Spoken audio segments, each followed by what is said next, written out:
جب زندگی میں ٹینشن آئے نا تو سمجھ لو کہ اللہ تعالیٰ آپ کو کچھ بڑا دینا چاہتا ہے، ورنہ لوگ جب ٹینشن ان کی لائف میں آتی ہے نا تو وہ گھبرا جاتے ہیں اور کہتے ہیں یار یہ ہمارے اوپر ٹینشنیں کیوں آ رہی ہیں۔ بعض لوگ تو کفریہ جملے بولنا شروع کر دیتے ہیں کہ اللہ کو پوری دنیا میں ایک ہم ہی ملے تھے جو اس نے ہمارے اوپر یہ ٹینشنیں ڈال دی۔ اچھا ایسا نہیں ہے کہ یہ صرف برے لوگوں پر ہی کوئی مصیبتیں پریشانیاں تکلیفیں ٹینشنیں آتی ہیں، نہیں، بلکہ نیک لوگوں کے اوپر بھی مصیبتیں پریشانیاں آتی ہیں۔ ایک مرتبہ ایک صحابی تھے نا، ان کی شادی ہو گئی ایک صحابیہ سے، اور وہ دونوں میاں بیوی ایک عیش کی زندگی بسر کر رہے تھے، ان کو کوئی ٹینشن دونوں کو زندگی میں تھی ہی نہیں۔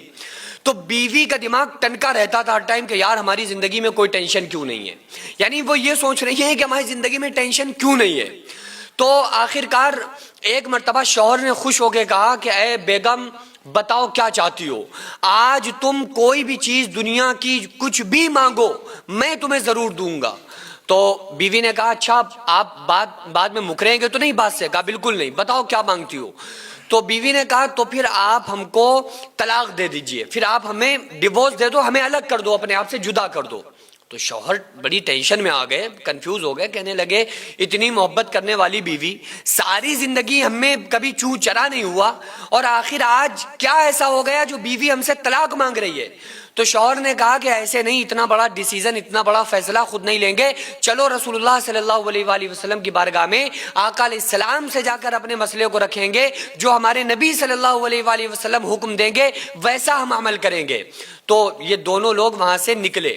تو جیسے ہی نکلے نا تو شوہر کو ٹھوکر لگی، شوہر گر گئے اور شوہر کو نکل آیا پیر میں خون۔ اب بیوی ایک دم ان کو اٹھا کے لائی، گھر پہ ڈریسنگ کی، پٹی باندھی، خون نکل آیا تو بیوی ایک دم پریشان ہو گئی۔ تو جب وہ پٹی اٹی باندھ دی نا تو شوہر نے کہا کہ چلو بیگم اب ٹھیک ہے، خون رک گیا، اب چلو ہم چلتے ہیں رسول اللہ صلی اللہ علیہ وآلہ وسلم کے پاس۔ تو بیوی نے کہا کہ اب ہمیں آپ سے طلاق نہیں چاہیے۔ ایک دم بیوی کا دماغ بدل رہا، کہا اب طلاق نہیں چاہیے۔ تو کہا ارے کیا ہوا، ابھی تو تم طلاق مانگ رہی تھی اور ہم لوگ اسی مسئلے میں رسول اللہ صلی اللہ علیہ وآلہ وسلم سے اپنے آقا سے بات کرنے جا رہے تھے، اب طلاق کیوں نہیں چاہیے؟ تو کہا کہ نہیں، ہمیں اب تم سے الگ نہیں ہونا ہے اے میرے شوہر، آپ سے طلاق نہیں چاہیے۔ کہا وجہ کیا ہے؟ وہ بیوی کہتی ہے وجہ یہ ہے کہ ہم نے اپنے نبی صلی اللہ علیہ وآلہ وسلم سے سنا ہے کہ جس کی زندگی میں کوئی ٹینشن نہ ہو، کوئی پریشانی نہ ہو، اس کی زندگی میں کوئی خیر نہیں ہے، وہ خیر والا بندہ نہیں ہے، وہ عافیت والا انسان نہیں ہو سکتا،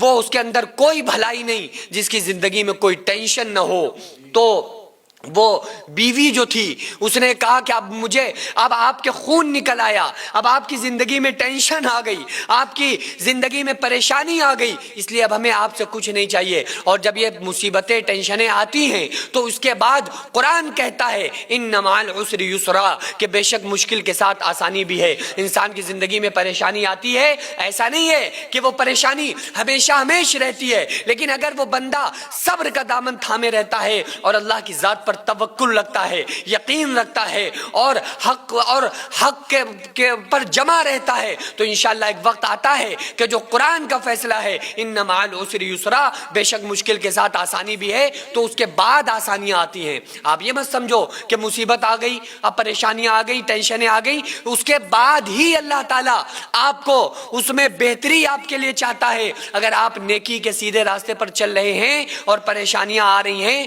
تو آپ پریشان بالکل مت ہوئیے، گھبرانے کی ضرورت نہیں ہے، بلکہ اللہ تعالیٰ اس کے بعد آپ کے لیے بہترین فیصلے فرمائے گا، کیونکہ قرآن کہتا ہے ان اللہ مع الصابرین، اللہ تعالیٰ صبر کرنے والوں کے ساتھ ہے۔ وہ بچے جو بھوک سے بلبلا کے سو جایا کرتے تھے، وہ مائیں جو اپنے بچوں کو جھوٹا دلاسا دے کر سلا دیا کرتی تھی، آج ایسے 100 سے زیادہ ایسے گھر ہیں جن کو ہر مہینے ہماری سوسائٹی راشن دیتی ہے، وہ بچے آرام سے کھانے کھاتے ہیں اور آپ تمام لوگوں کو دعاؤں سے نوازتے ہیں۔ 100 سے زیادہ گھروں میں راشن دینا، ان کی دوا علاج کا خیال رکھنا، ان کی سردیوں میں کپڑوں اور لحاف کا اور بستروں کا کمبل کا انتظام کرنا، آپ لوگوں کے تعاون سے ہی غریبوں کے گھر میں راشن پہنچتا ہے۔ وہ بیوہ عورتیں جن کا کوئی سہارا نہیں تھا، وہ یتیم بچے جن کو کوئی پوچھنے والا نہیں تھا، آج الحمدللہ ان کے سروں پر ہاتھ ہے، آج الحمدللہ ان کو کسی بات کی کوئی پریشانی نہیں ہے۔ یہ صرف پاسبل ہوا ہے آپ لوگوں کے تعاون سے۔ میں رب کعبہ کی قسم کھا کے آپ کو بتاتا ہوں کہ میں تقریباً اپنی پرسنل اور ذاتی کمائی کا 90% حصہ میں خود اپنی سوسائٹی میں دے دیتا ہوں۔ یہ ہمارا آپ کو بتانا یہ کوئی بڑائی مارنا نہیں ہے،